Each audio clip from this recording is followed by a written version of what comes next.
Hi friends, welcome to అనగనగా కథలు. ఈరోజు చెప్పే కథను చూడండి. నచ్చితే లైక్ చేయండి, షేర్ చేయండి, కామెంట్ చేయండి. సబ్స్క్రైబ్ చేసుకోకపోతే ప్లీజ్ సబ్స్క్రైబ్ చేయండి. అలాగే నోటిఫికేషన్ కోసం పక్కనే ఉన్న బెల్ ఐకాన్ ప్రెస్ చేయండి. ఇక కథలోకి వెళదాం. అనగనగా ఒక గ్రామంలో సుబ్బరాజు అనే ఒక రైతు ఉండేవాడు. సుబ్బరాజు స్వభావం ఎలాంటిదంటే ఇతరులకు సాయం చేయాలంటే అస్సలు మనసుప్పేది కాదు. ఇతరుల కోసం ఇటు పుల్ల అటు కూడా వేసేవాడు కాదు. కానీ తనకేదైనా అవసరమైతే సిగ్గుపడకుండా తన స్నేహితులతో అడిగి చేయించుకునేవాడు. కానీ వారికి ఏదైనా సాయం చేయాల్సి వస్తే ఏదో ఒక వంక చెప్పి పని చెయ్యకుండా తప్పించుకునేవాడు సుబ్బరాజు. ఒకరోజు ఉదయమే సుబ్బరాజు స్నేహితుడు అమ్మిరాజు వచ్చి, ఎరా ఇక పొలం వెళదామా? నీ పనులన్నీ అయిపోయినాయా లేదా అని అడిగాడు సుబ్బరాజుని. ఆ పనులన్నీ అయిపోయినాయి గాని నేను ఈరోజు పొలం రానురా, నేను పట్నం వెళ్ళాలి. మీ ఇద్దరూ వెళ్ళి ఒడ్లు బస్తాలకు ఎత్తేసుకోండ్రా, ఏమనుకోకండి అన్నాడు సుబ్బరాజు. అదేంట్రా, నీకు నిన్నే చెప్పాగా ఒడ్లన్నీ ఇవాళ సంచుల్లోకి ఎత్తాలని, మరెందుకు పెట్టుకున్నావు పట్నం వెళ్లే పని? రేపెళ్ళొచ్చుగా అన్నాడు అమ్మిరాజు. ఎక్కడ్రా, మీ చెల్లుంది చూడు, ఏ విషయమైనా సరే చివరి నిమిషంలో చెప్తుంది. ఇంట్లో సరుకులన్నీ నిండుకున్నాయంట. ఇప్పుడు వెళ్ళి నేను పట్నంలో సరుకులు తీసుకురాందే తినడానికి కూడా వంట చేయనని చెప్పింది. ఏం చేయను, తప్పక వెళుతున్నా.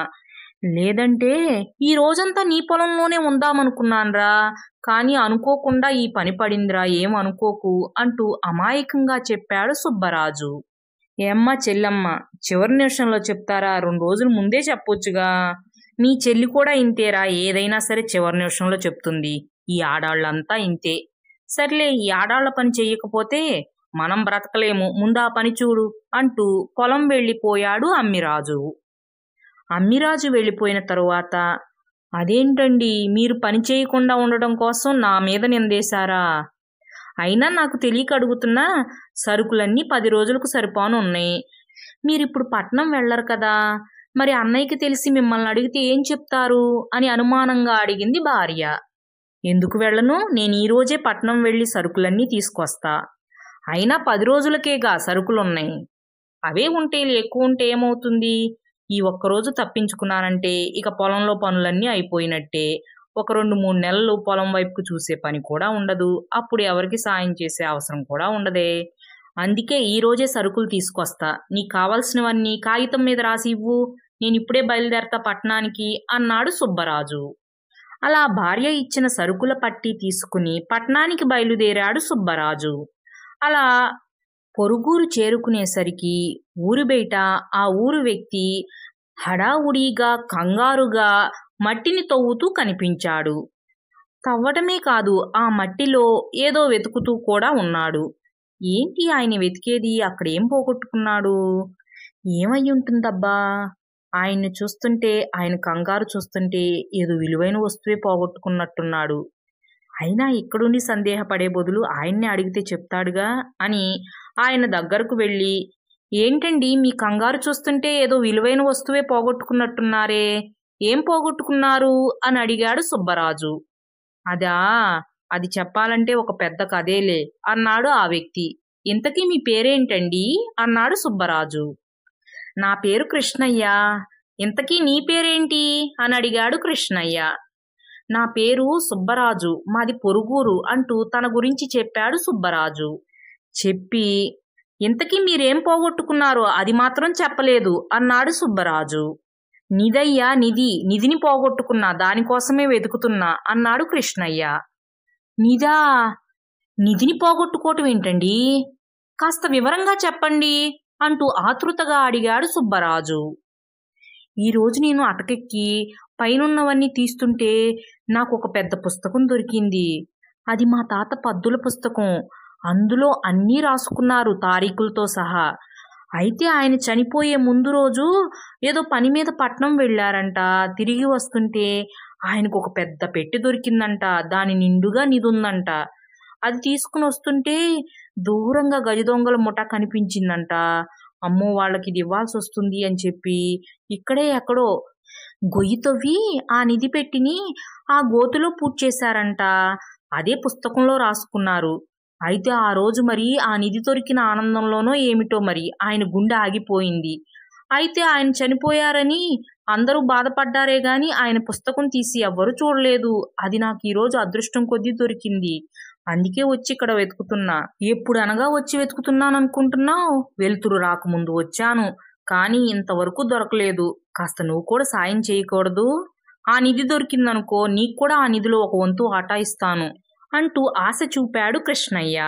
నిధిలో వాటా అనేసరికి ఎవరికీ సాయం చెయ్యని సుబ్బరాజు కృష్ణయ్యకి సాయం చేయడానికి ఒప్పుకుని, కృష్ణయ్య గారు, ఆ నిధి దొరికితే నాకు నిజంగా వాటా ఇస్తారుగా అంటూ మరొకసారి అడిగాడు సుబ్బరాజు.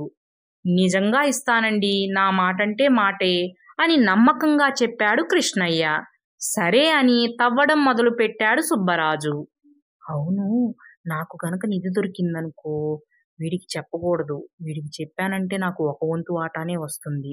అందుకే నిధి కనిపించగానే అక్కడ ఒక గుర్తు పెట్టుకుని, ఇక్కడ ఏమీ లేదు కృష్ణయ్య అని అబద్ధం చెప్తాను. అప్పుడు కృష్ణయ్య వెతికి వెతికి ఏమీ దొరక్క ఇక ఇంటికి వెళ్ళిపోతాడు. అతడు వెళ్ళిపోయిన తర్వాత నిధిని పైకి తీస్తాను. అప్పుడు ఆ నిధి మొత్తం నాకు ఒక్కడికే సొంతమవుతుంది అని మనసులో అనుకుని నేలను తవ్వుతూ ఉన్నాడు సుబ్బరాజు. అలా మధ్యాహ్నం దాటే వరకు ఇద్దరూ ఆగకుండా తవ్వుతూనే ఉన్నారు. సుబ్బరాజు శరీరం నీరసించిపోతున్నా ఎక్కడ ఆపితే కృష్ణయ్యకు ఆ నిధి దొరుకుతుందో అన్న భయంతో లేని ఓపికను తెచ్చుకుని మరీ తవ్వుతున్నాడు సుబ్బరాజు. అయితే అటుగా వెళుతున్న ఆ ఊరి వ్యక్తి, అదేంటి కృష్ణయ్య బాబాయ్ ఎక్కడున్నాడు? వాళ్ళింట్లో వాళ్ళకి తెలియదేమో ఈయన ఇక్కడున్నాడని. నేను వెళ్ళి వాళ్ళ అబ్బాయికి చెప్పాలి అని అనుకుని ఊళ్ళోకి వెళ్ళాడు ఆ వ్యక్తి. ఆ తరువాత కాసేపటికి కృష్ణయ్య కొడుకు వచ్చి, నాన్నా, నువ్వు ఇక్కడున్నావా, ఎక్కడున్నావా అని ఊరంతా వెతుకుతున్నావు నీకోసం. పదండి నాన్న, ఇంటికి వెళదాం అంటూ చెయ్యి పట్టుకుని లాగాడు కొడుకు. ఉండరా, నిధి కోసం వెతుకుతున్నా. నిధి దొరికిన తర్వాత వెళ్ళిపోదాంలే అన్నాడు కృష్ణయ్య. ఆ నిధి నా కిందాకే దొరికింది నాన్న, నేను తీసుకువెళ్ళి ఇంట్లో పెట్టాను, పద అన్నాడు కొడుకు. దొరికిందా? అయితే పద ఇంటికి వెళ్ళిపోదాం అన్నాడు కృష్ణయ్య. ఏంటి, నిధి దొరికిందా? అయితే నా వాటా ఇచ్చి వెళ్ళండి అన్నాడు సుబ్బరాజు. అవునయ్యా, నిధి దొరికితే ఈయనకు ఒక వంతు వాటా ఇస్తానన్నాను. ఈయన వంతు వాటా ఈయనకి ఇచ్చే అయ్యా అంటూ కొడుకుతో చెప్పాడు కృష్ణయ్య. అలాగే నాన్న, ఇస్తానులే, మీరింటికి వెళ్ళండి అంటూ ఆయనని ఇంటికి పంపించేసి, ఏమండి, మీరెవరో నాకు తెలియదు, కానీ మా నాన్న చేసిన పనికి మా నాన్న తరపున నేను క్షమాపణలు కోరుకుంటున్నానండి, మమ్మల్ని క్షమించండి అంటూ క్షమాపణలు కోరుకున్నాడు కృష్ణయ్య కొడుకు. నిధిలో నా వంతు వాటా అడుగుతుంటే క్షమాపణలు చెబుతావేంటయ్యా? క్షమాపణలు ఎవరికి కావాలి?